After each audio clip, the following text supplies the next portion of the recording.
ouverte la semaine de l'habitation et je vous invite à participer maintenant aux visites qui vont avoir lieu ainsi qu'à la réception officielle prévue pour 4 heures au club de golf. La semaine nationale de l'habitation est ouverte dans la banlieue de l'année. Je vous remercie.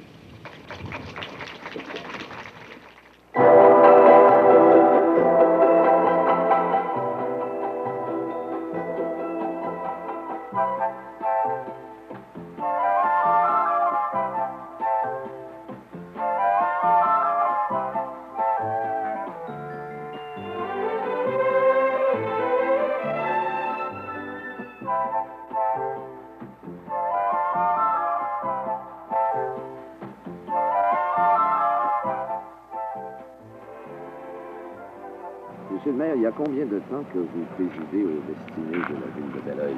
Il y a 7 ans, 5 ans. 5 ans. 5 ans, c'est ça, oui.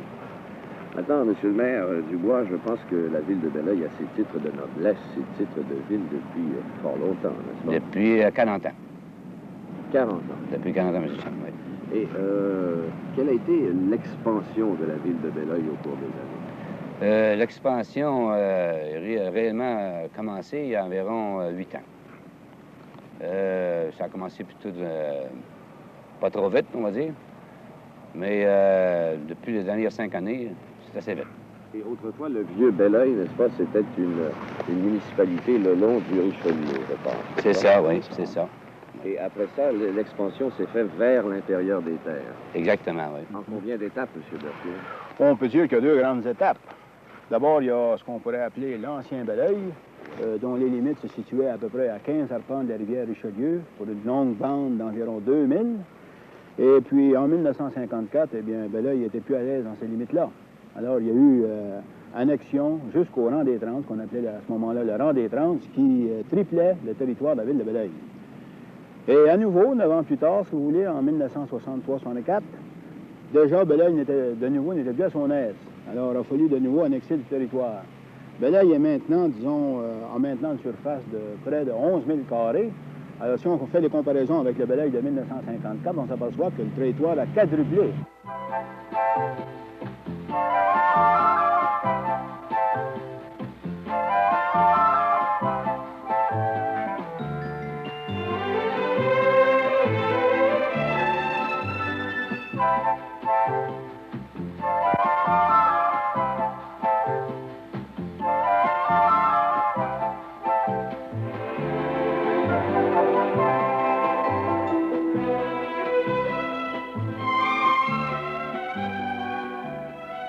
Quelle est la population à l'heure actuelle de Belleuil? 10 500. Et quelle était-elle il y a, je ne sais pas moi, 20 ans? Oh, c'est moins de 3 000 il y a 20 ans. Et puis, on prévoit, disons, une population d'environ 45 000 en 1981, si vous voulez. Iriez-vous jusqu'à dire, messieurs, que Belleuil est une ville champignon, n'est-ce pas? Ou si plutôt son développement s'est fait de façon graduelle et planifiée? C'est plutôt graduel et planifié. C'est une ville, évidemment, qui, depuis les derniers 8 ans, qu'on essaie, évidemment, de planifier le développement régulier, on va dire, dans une section.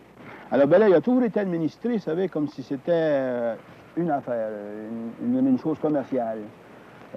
Il faut que chaque dépense qui se fait, il faut qu'il y ait, disons, une raison à cette dépense-là. Ça ne se fait pas au petit hasard.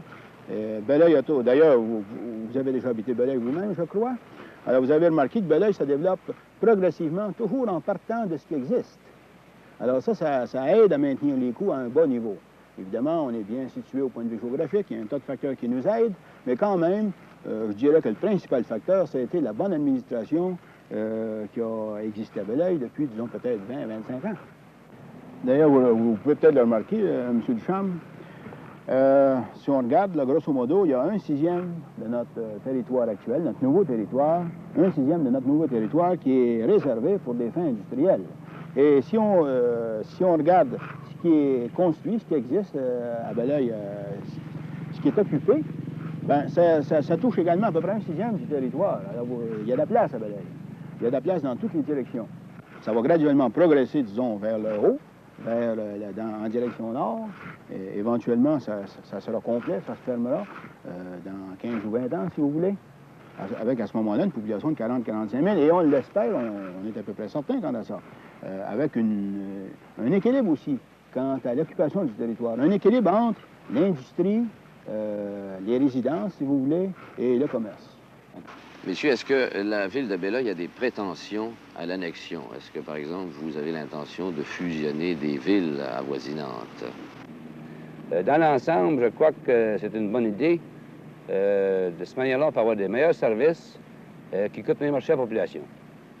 Enfin, je sais pas, numérer police, pompiers, terrain de jeu, école, parc école, enfin, tous ces services-là. En ayant une population, en ayant un plus grand territoire et une plus grosse population, évidemment, c'est plus facile d'avoir ces services-là. Et on ne demanderait pas mieux, évidemment, d'étendre nos services ailleurs, si c'est utile aux autres populations.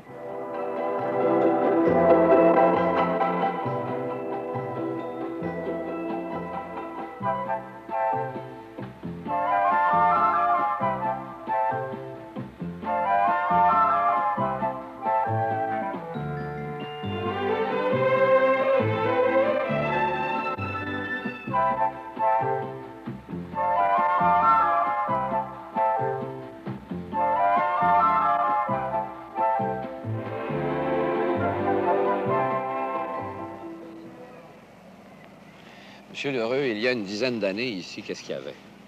Il y avait absolument rien. C'était un champ, c'était une ferme à culture. Et nous avons pensé de développer cette partie de terre pour prendre l'essor qui, en 53-54, se faisait un peu alentour de Montréal. Et nous avons, la ville de Beloeil, nous avons pensé d'instaurer, d'établir des services publics et de l'urbanisme pour inviter les gens de Montréal à venir s'établir dans la belle ville de Beloeil, là où il fait bon vivre. Mais lorsque vous avez pensé, n'est-ce pas, à construire ce projet domiciliaire, est-ce que c'était uniquement de construire des maisons à côté les unes des autres, ou est-ce que vous avez pensé avant tout à l'urbanisme? Bien, l'urbanisme, c'était la chose première. D'abord, nous avons engagé des urbanistes, des ingénieurs conseils pour nous diriger et sur la direction de la Société centrale d'hypothèque qui nous a guidés. Et là, nous avons fait un plan d'ensemble. Nous avons annexé un grand territoire pour pouvoir protéger, justement, ceux qui viendraient construire à Beloeil.